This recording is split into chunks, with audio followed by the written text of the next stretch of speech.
Bapak, Ibu, dan saudara-saudara kasih, pandemi COVID-19 yang berkepanjangan, kalau tidak hati-hati, membuat manusia kurang peka dan juga tidak peduli lagi terhadap penderitaan sesamanya. Karena takut, maka manusia menutup diri, lalu acuh tak acuh terhadap orang lain. Itu bisa terjadi di mana-mana dan mungkin juga menyergap kita. Bapak, Ibu, dan saudara kasih, merenungkan bacaan Injil hari ini, kita dapat menyaksikan bagaimana para murid ingin menutup diri, sekaligus juga tidak peduli ketika melihat orang banyak mengikuti Yesus dan mereka mulai lapar. Reaksi para murid sangat berbeda dengan reaksi Yesus ketika melihat penderitaan sesama manusia. Beda sekali.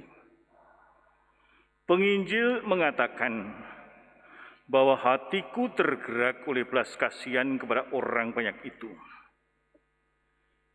Yesus melihat melalui lensa belas kasihan dan memahami realitas orang-orang yang sudah 3 hari mengikutinya.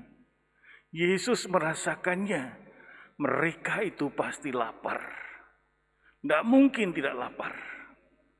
Sehingga Yesus masuk di dalam persoalan mereka dan merasakan situasi mereka. Yesus tidak tega membiarkan mereka pergi dengan perut lapar, takut kalau pingsan di jalan nantinya. Sedangkan para murid, Bapak sekalian, melihatnya dengan logika, dengan pikiran, dengan otak semata-mata, sehingga tidak nyambung sama sekali. Bapak, Ibu, dan saudara kasih, belas kasihan memungkinkan kita melihat suatu kenyataan. Kasih sayang itu seperti lensa hati, memungkinkan kita untuk menerima dan memahami dimensi sejati. Dalam Injil disebutkan bahwa Yesus sering tergerak oleh belas kasihan. Belas kasih merupakan bahasa Tuhan. Tuhan kita adalah Tuhan yang penuh kasih. Tuhan yang penuh kasih sayang. Tuhan yang penuh belas kasih. Dalam Injil tadi, Yesus berkata kepada para murid bahwa mereka harus memberi makan orang banyak, sementara para murid ingin mengabaikan. Para murid tidak peduli yang hadir dan mengirim mereka supaya memberi sesuatu untuk dimakan. Para murid tidak peka dan tidak peduli terhadap situasi orang-orang yang mengikuti Yesus pada waktu itu. Mereka hanya memikirkan diri mereka sendiri. Mereka hanya berpusat pada dirinya sendiri. Bahkan untuk cuci tangan supaya mereka mencari makan masing-masing. Mungkin saja bahwa pada saat itu Yesus merasa kecewa dalam hatinya terhadap reaksi para murid. Maka dia mendesak mereka untuk memberi mereka makan.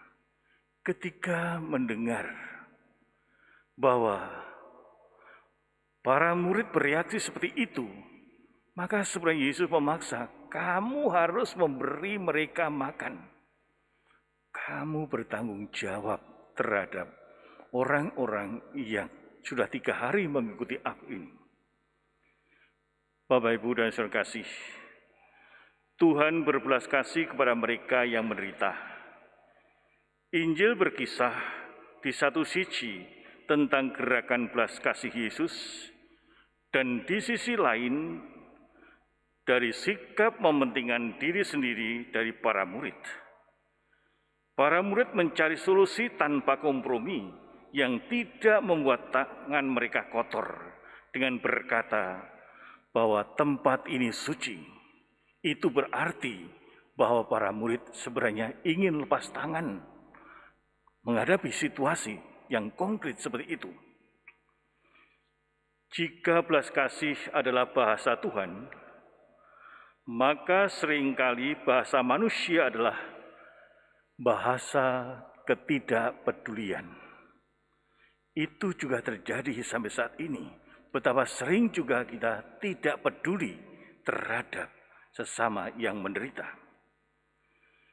Kita harus bertanya pada diri sendiri, berapa sering kita berpaling terhadap penderitaan sesama manusia? Dengan melakukan hal seperti itu, kita menutup pintu menuju belas kasih. Mari kita memeriksa hati kita dan bertanya pada diri sendiri, apakah kita membiarkan Roh Kudus membawa kita di sepanjang jalan menuju belas kasihan, ataukah kita menutup diri kita?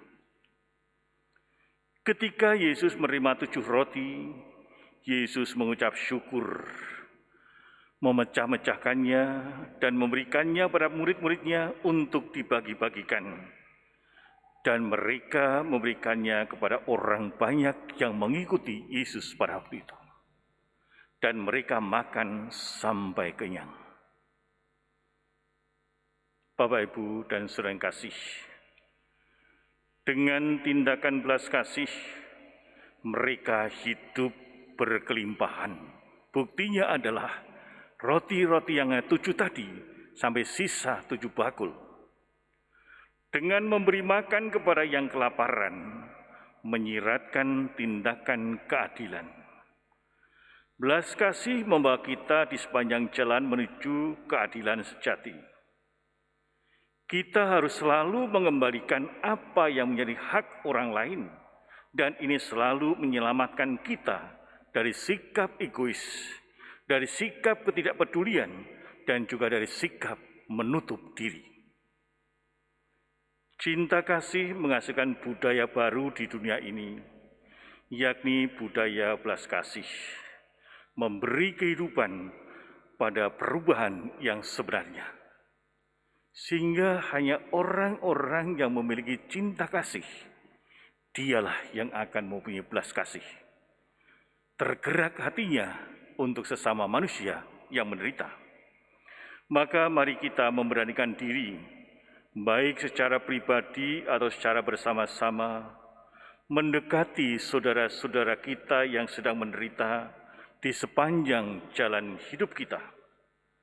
Belas kasih bukan sekedar sikap menunjukkan rasa haru, melainkan sebuah keharusan.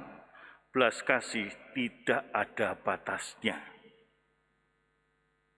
Hukum mengatur batasan yang jelas terhadap sebuah kewajiban.